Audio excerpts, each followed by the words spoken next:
Well, we've been talking about the victim mentality, and that's just the way things are, and it's never going to change. And God says, I've engraved you on the palms of my hands, and your walls are ever before me. And so these are two opposing things, because with God, it's never too late for his agenda to be established.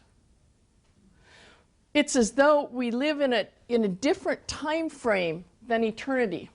I got this book the other day, The Count of Monte Cristo. I don't know if you've ever read this. It takes place during the I think 1700s, 1800s in France. And it's a story of a man who was badly mistreated and wound up spending 14 years in a dungeon, and then his fortunes reversed, and he got out and did some stuff and didn't live happily ever after. But I say that to say that this is a story that I can begin reading at the first page, and as I begin reading this page, it's as though I'm, in a sense, transported back to that period of time. The people do different things. They don't go into their houses and check their email in the morning. They don't hop in their car and drive down the freeway. Okay, and so I'm reading this book, and as I read along, the part that I've already read becomes in the past. The part that I'm reading is now, and the part that I haven't yet read is the future within this time frame.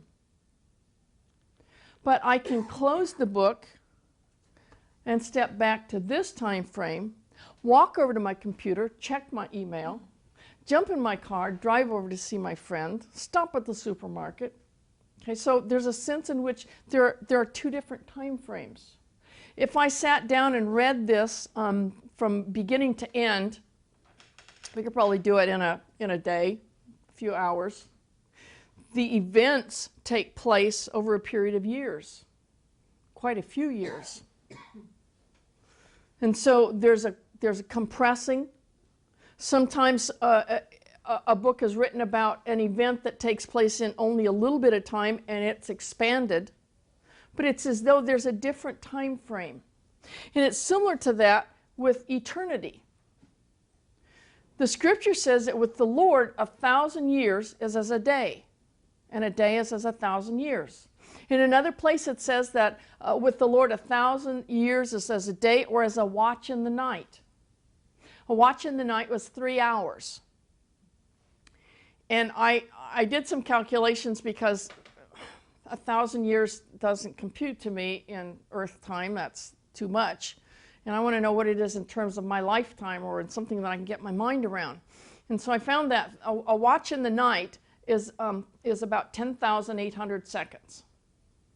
So 1,000 years of Earth time is like about 10,800 seconds to God in eternity time. And if we divide both sides of the equation by 1,000, we come up with a year of Earth time is about 10 seconds, 11 seconds.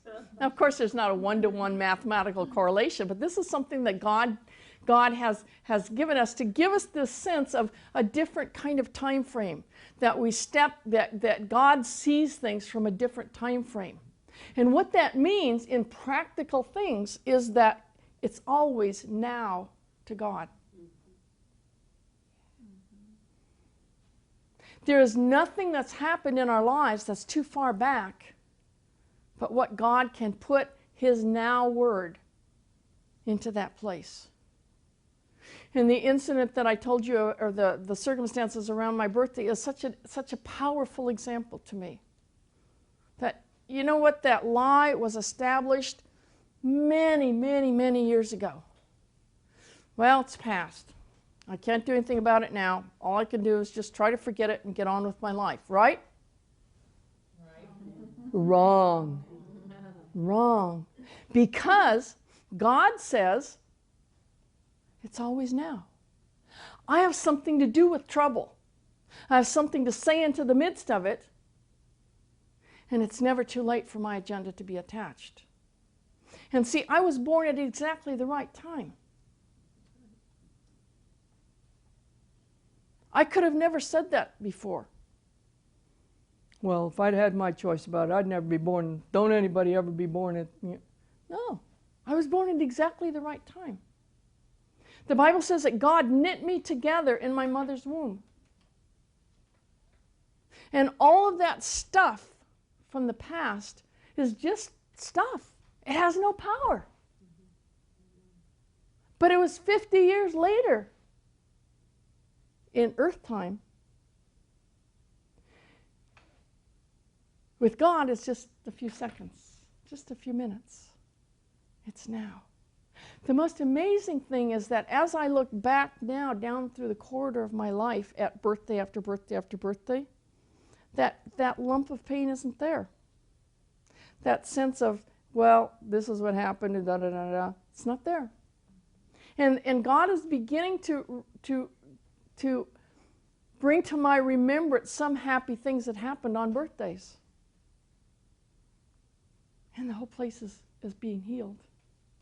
There was a lady who was just beginning to get an idea of this difference in time frame. And she said to the Lord, she said, Lord, is it really true that 1,000 years is like a day to you? And the Lord said, yes, it is. And she said, well, I also read that in the scriptures, you own the cattle on 1,000 hills. Is that really true? The Lord said, yes, it is. So you must be fabulously wealthy. Yeah. He said, Lord, could I have $1 million? And the Lord said, sure, just a minute.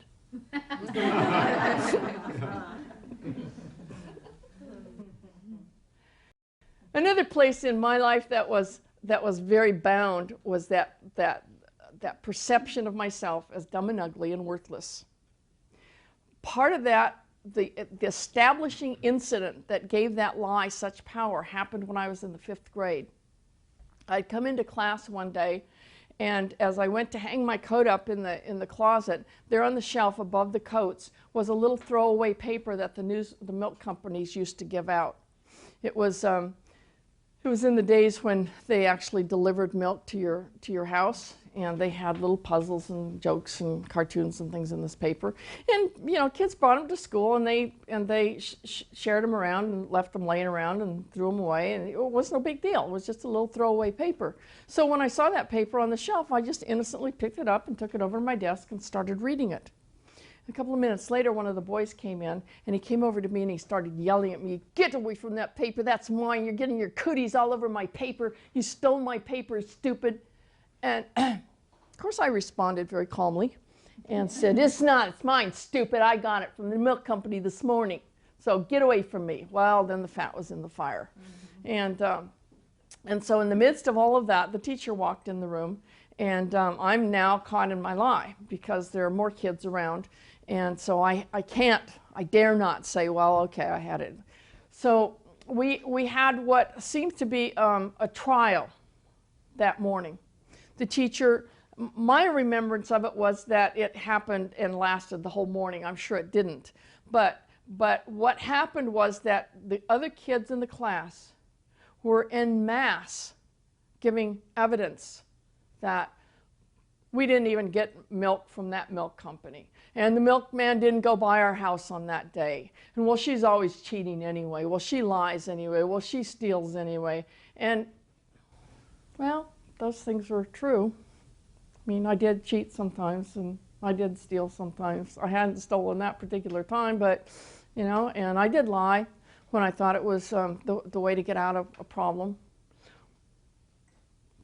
But that whole time, the pain was just washing over me because there was no one who spoke in my defense. Well, eventually the teacher decided, there's no way to solve this. He says it is, and she says it isn't, and I don't know. And so she said, well, I'll send a note home with Arlene at noon and see if they get milk from this company and so on. So now, my lie is compounded. I have to now convince my mother that I got the paper that morning. And so I go home and I tell her that I just happened to be coming down the stairs when the milkman was there, and he gave me one of the papers, and then I left for school. So she has no way of knowing.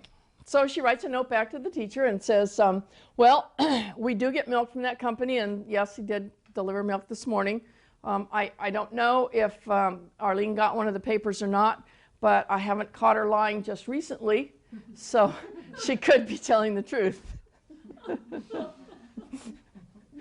So I took the note back to the teacher, and the teacher looked at it, and she just kind of threw up her hands and said, well, I don't know what to do. You'll just have to stay after school and figure out between you who's going to get the paper. So my strategy was that after school, I would give a token resistance, and then I would just say, oh, just take it. I don't care. So after school, he's up front with one of his buddies. I'm in the back waiting to get this whole thing initiated. He's obviously not going to initiate anything. So I finally walk up there and I say, well, what do you want to do? And he looked at me and said, I don't even want the paper. I just wanted to get you in trouble. Mm-hmm. And so there it sat, a dirty, black, ugly lump of coal in the basement of my memory bank. And it sat there for years. It defined me as worthless, stupid, and all the lies and all the names gained some power as my perceptions, reflections, feelings, and desires chugged past that spot. Well, no, a few years ago, I was going to use that story for an illustration somewhere. I can't even remember now where it was. And I thought, well, it's really, it's not that painful anymore, and it's something that happened. But and I started to write it out so that it would be clearly in my head when I went to tell it. And I realized that as I started writing that story, the pain began to escalate in my heart. And it was paralyzing. I thought, how am I even going to function tomorrow at school? I mean, kids can be cruel, and what if somebody buys into that? And I walked around with this load of pain for several days, and I realized that I had been in that place of veering off. I'd come to the Lord and I'd want to be comforted, but I'd veer off. What's God going to do? I lied. I go to him and I say, oh, that really hurts. And he's going to say, well, duh. Don't lie. That's not too hard to figure out. And so it took quite a while before the layers began to be peeled back to where the real source of the pain came out. And that is that, Lord, how is it that somehow I am more flawed than anyone else? I'm not the only one in the school, in the class, that ever lied or ever stole anything or ever cheated. In fact, when kids do it and get by with it, everybody thinks that's pretty cool. Why is it that there's something so wrong with me that the slightest misstep, and everybody knows it, and everybody throws me away? And as I was thinking that, it was like I was back in that room, and those kids are all yelling at me and screaming. And I'm just miserable. I'm sitting there paralyzed. And all of a sudden, the door opens, and Jesus walks into the room. And the next thing, he was sitting at my desk with me, and there was like a plastic kind of a bell over my desk and the two of us, so that the sounds were blotted out, but I could still see the faces.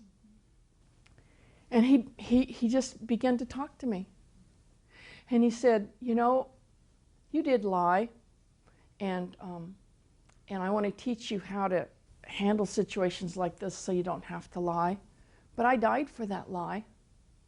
And you are not more flawed than they. You don't deserve this treatment at their hands, and they are not more flawed than you. See, that was one of the things. I'm flawed. Well, I read in the Bible. The Bible tells me I'm flawed. I lied. I'm flawed. I'm trapped. I have a stake. I'm tied to a stake. But God's never content to leave us tied to those stakes. And so he walked into my room. He sat there at my desk and he said, you did lie, but I died for your lie. And I want to forgive you, and I want to teach you, and I want to heal this place. And it was the beginning of my commitment to not lying to get out of a difficult situation. It was not an instantaneous, oh, okay, so I'm not going to lie anymore. But it was the beginning of that. But years later, as I could look down the corridor of my life and see this piece of evidence and this piece of evidence and this piece of evidence and this piece of evidence, all contributing to the lie that I am worth nothing and that I'm flawed more than anyone else, dropped to the ground. It was a house of cards based on a false perception from the beginning. You are flawed more than they. See, I am flawed, but all of us are flawed. And Jesus died for our flaws. And so now that whole memory of the 5th grade, it's not a memory of the time when I was in the 5th grade and the whole class gave evidence against me and nobody stood up for me and It's a memory of this time when I was in trouble in the 5th grade and Jesus came to my room. It's so awesome. It's so awesome to have Jesus come to our room. He wants to deliver us from our misperceptions, from our faulty reflections. He wants to deliver us from the places that lead to death. But it takes a clear, resolute decision on our parts to let God into those places. God won't storm in, but He'll come in when He's invited. Changing our perceptions has to do with changing our focus. So many times when things happen to us that we term bad, our focus is, why is this happening to me?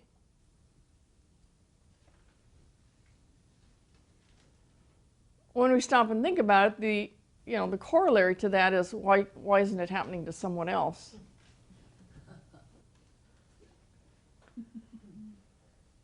But sometimes it's, why does it have to happen at all? And I don't have all of the answers to that, but I have some clues. We'll talk about, a few lessons down the line.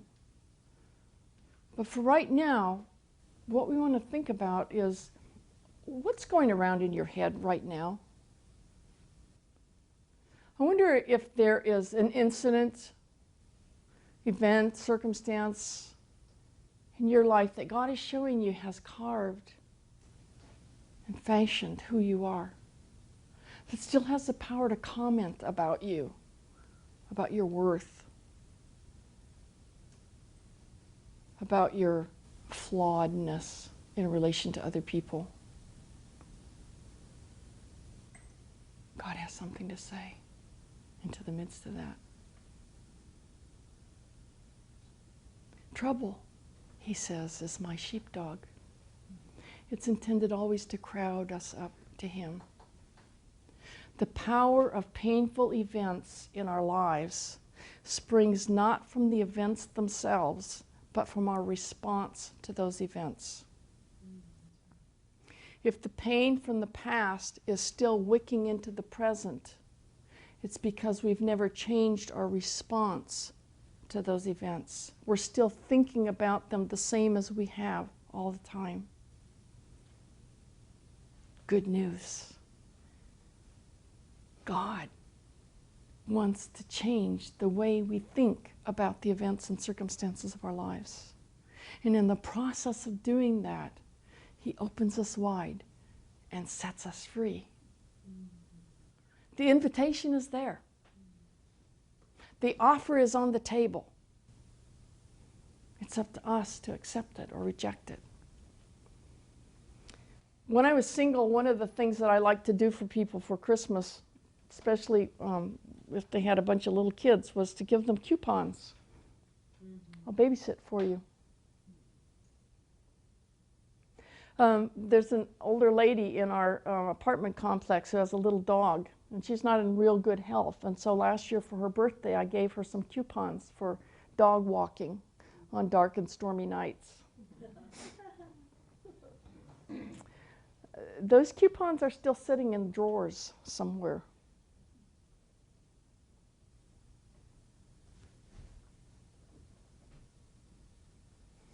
God has given us in this book so many coupons. They're offers that are on the table. They're there, just waiting for us to receive them, to take them, and to give them more power in our lives than the lies that we believe. God's done all the work. Just as I did with my coupons, I had my little satchel of things to take when I went babysitting. I have every intention of taking the dog for a walk on a dark and stormy night.